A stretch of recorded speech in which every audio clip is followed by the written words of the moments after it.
So I very first heard about Outback Futures through the school with my kids. Both of them needed speech therapy, which at the time we didn't have a speechy at the hospital. So the school referred us through to use Outback Futures for both kids, which was fantastic. They had all their programs written for them. The teacher aides helped them. If I ever had any questions, it was just a quick email and we had an answer. We're always kept up to date with everything. It was a really smooth transition. My son was in speech therapy from 3, and when he started school, we'd actually lost all that support, so there was no one.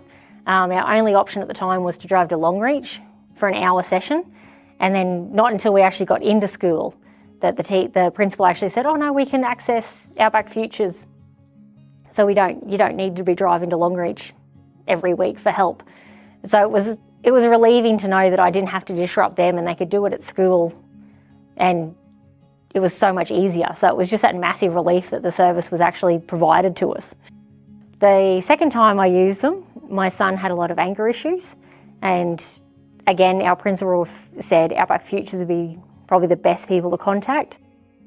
I was put onto the counsellor at the time, and she worked with my son and myself to give him more tools in his toolbox to help cope with them, which was invaluable. Within 6 months, I had my son back, basically. He was happy. Third time I had to contact Outback Futures was I was diagnosed with anxiety.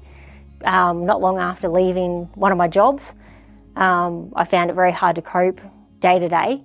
I was hanging out the washing one day and I remember just feeling horribly nervous and couldn't focus or anything. Went and spoke to the doctor and they said, "Look, I think you've got anxiety. Here are your options. Outback Futures is self-referral. You've just got to jump on the internet, fill out a quick form, and then they contact you." Took me probably 2 or 3 weeks thinking, no, I can do this. I don't need to contact them. It's fine. Until I bit the bullet and did it. And I think it was the fact I didn't know what to expect that stopped me a lot.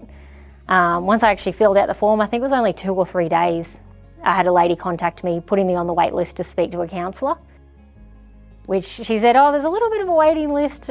But then it was like 3 weeks and they're like, "Yep, we'll book you in with this counsellor. We'll talk to you about this." And from there, it was every fortnight.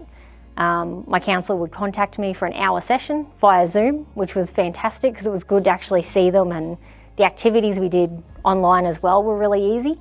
And then she'd email me them, so I always had them afterwards. She was a text message away if I needed anything. It was brilliant.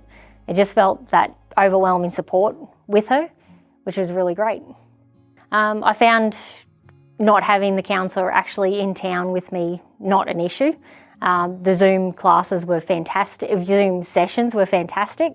The video was always clear. The sound was always clear. And I think it was a little bit nice as well, because it was like you're sitting down having a conversation with a friend over, like, especially after COVID too, because we're all used to video chatting.